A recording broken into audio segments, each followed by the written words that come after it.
को इमदाद मौसूल हुई, उसी के साथ साथ हादसाती तौर पे उन ममालिक के बाअसर अफराद की जो फ़ौरन ऑफशोर अकाउंट्स हैं उनके डिपॉजिट्स में इजाफा होना शुरू हो गया।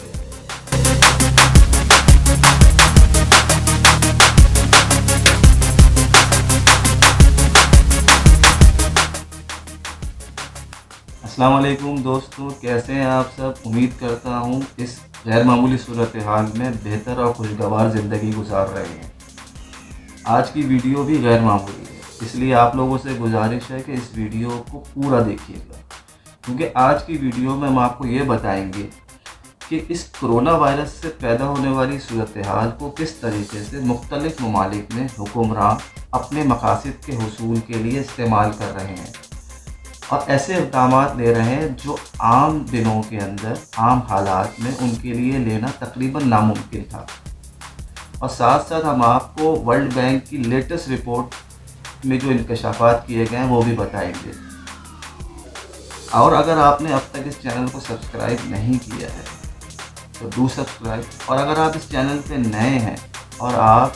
इलेक्ट्रॉनिक मीडिया की स्टीरियोटाइप स्टोरीज से तंग हैं तो ये चैनल आपके लिए। तो do subscribe and hit the bell icon to get timely updates about our latest video. तो सबसे पहले इस वीडियो में चलते हैं अज़रबैजान की तरफ। ये है इल्हाम अलीयव, जो कि अज़रबैजान के प्रेसिडेंट हैं और ये अपोजिशन पार्टी के मुख्तलिफ प्रोटेस्ट और इल्ज़ामात से बहुत तंग है।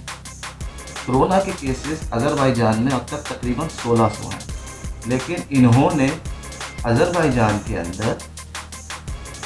क्वारंटीन रिजीम इम्प्लीमेंट कर दिया है और ये ऐलान किया है कि जो इस क्वारंटीन रिजीम की खिलाफवर्जी करेगा वो मुल्क व कौम का गद्दार ठहरेगा। तो इस क्वारंटीन रिजीम की आड़ में इन्होंने अपोजिशन लीडर्स को पकड़ के 30 दिन का ज़बरदस्ती क्वारंटीन करने पे मजबूर कर दिया। जैसे ही 3-4 लीडर इकट्ठे होते हैं या कोई इनके खिलाफ बयान देता है तो हुकूमती एहलकार आते हैं, अपोजिशन लीडर को उठाते हैं, 30 दिन के लिए जेल में डाल देते हैं ज़बरदस्ती के क्वारंटीन में। और ना वहाँ उनको ना टेलीफोन की सहूलत मिलती है, ना ही इंटरनेट की सहूलत मिलती है। उसके ऊपर जो है वो इन्होंने अब ये कह दिया है कि अगर आप जो है वो इस बयानबाजी से, हुकूमत के ख़िलाफ़ प्रोपेगेंडे से अगर आप बाज नहीं आए तो इस 30 दिन के क्वारंटीन को बढ़ा के 90 दिन तक भी ले जाया जा सकता है। तो आप अंदाज़ा लगा सकते हैं कि ये किस तरीके से इस सिचुएशन को भरपूर तरीके से कैश करते हैं।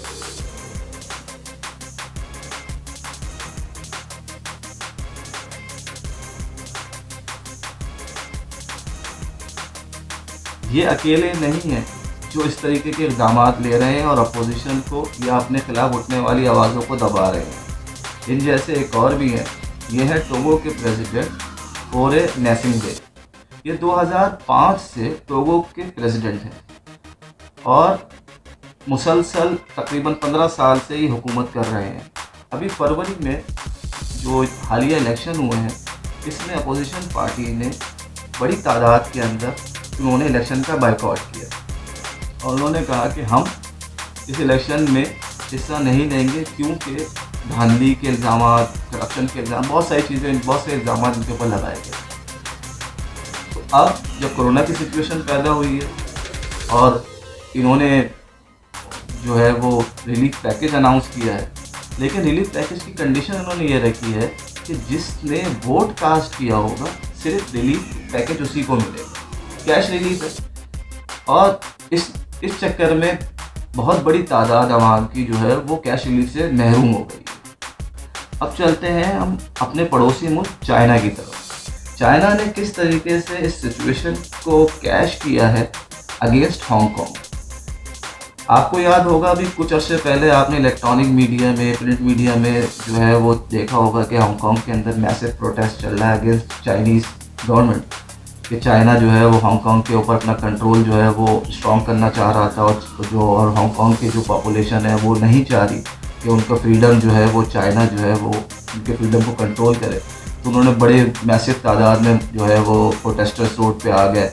और उन्होंने जो है बड़ा प्रोटेस्ट किया और जिसकी वजह से चाइना को बैकफुट पर जाना पड़ा। लेकिन जैसे ही ये कोरोना की सूरत हाल पैदा हुई,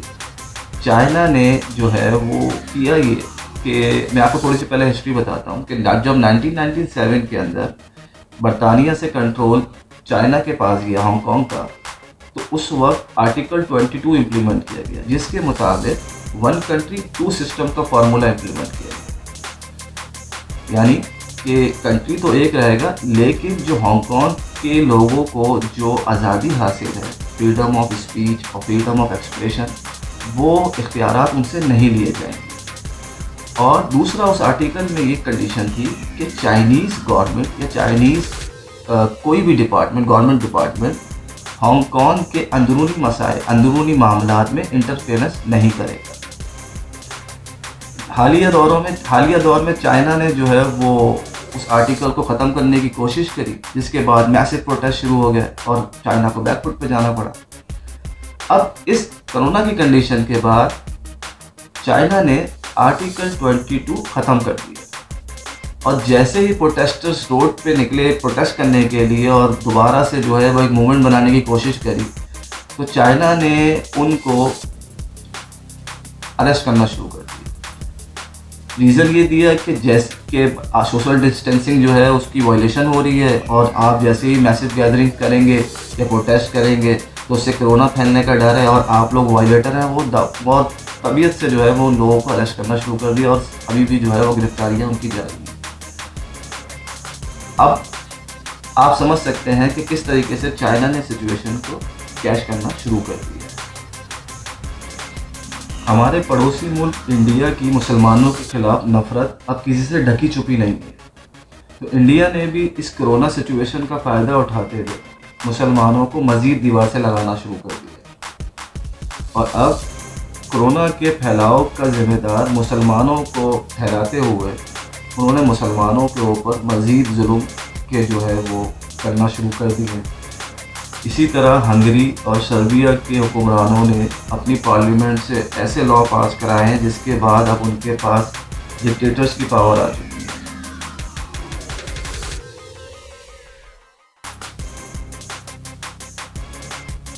लेकिन अगर बात यहीं तक होती तो कोई गम ना था,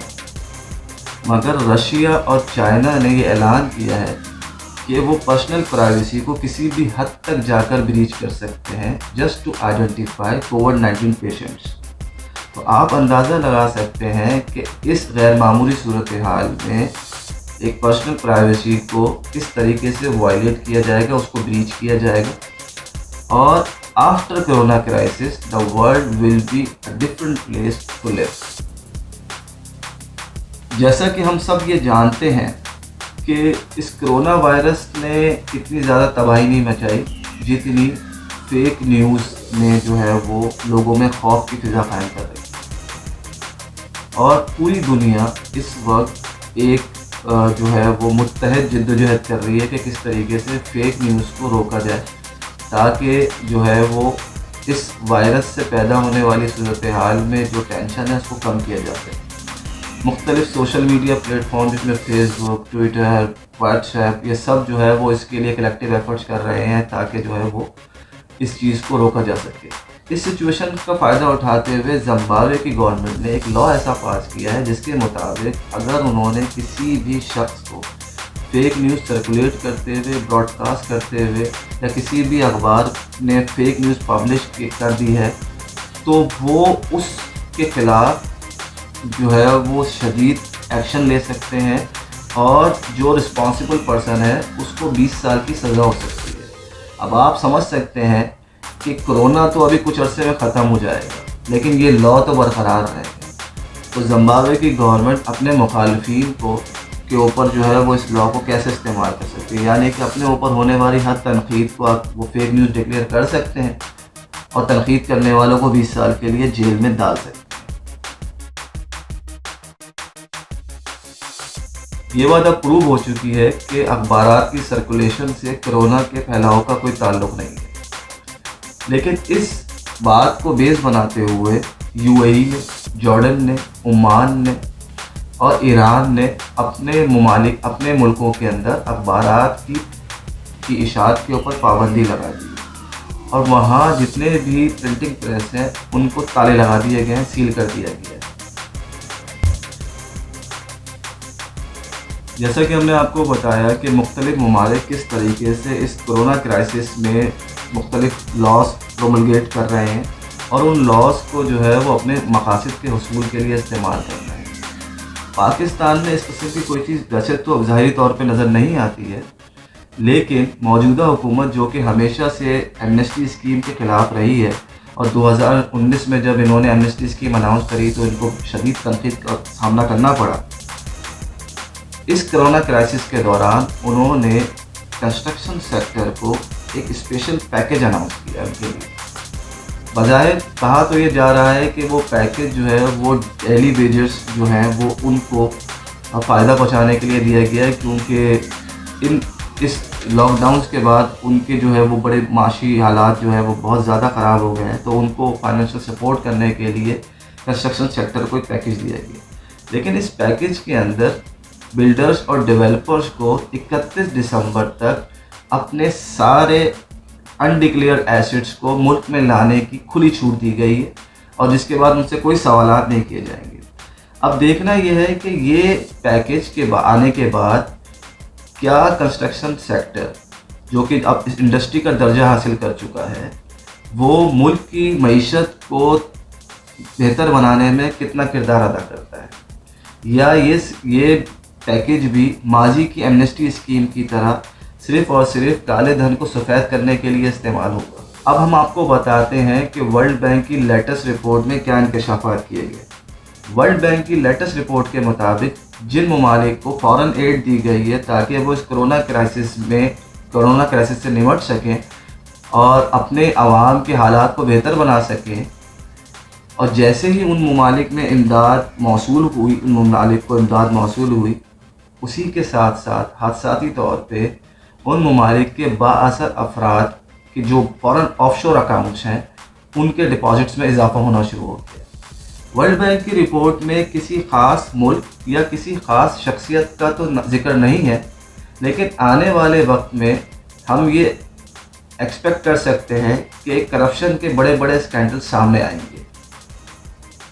आज की वीडियो में इतना ही। अगर आपको ये वीडियो पसंद आई है तो लाइक करें, शेयर करें एंड सब्सक्राइब करें। पाकिस्तान जिंदाबाद।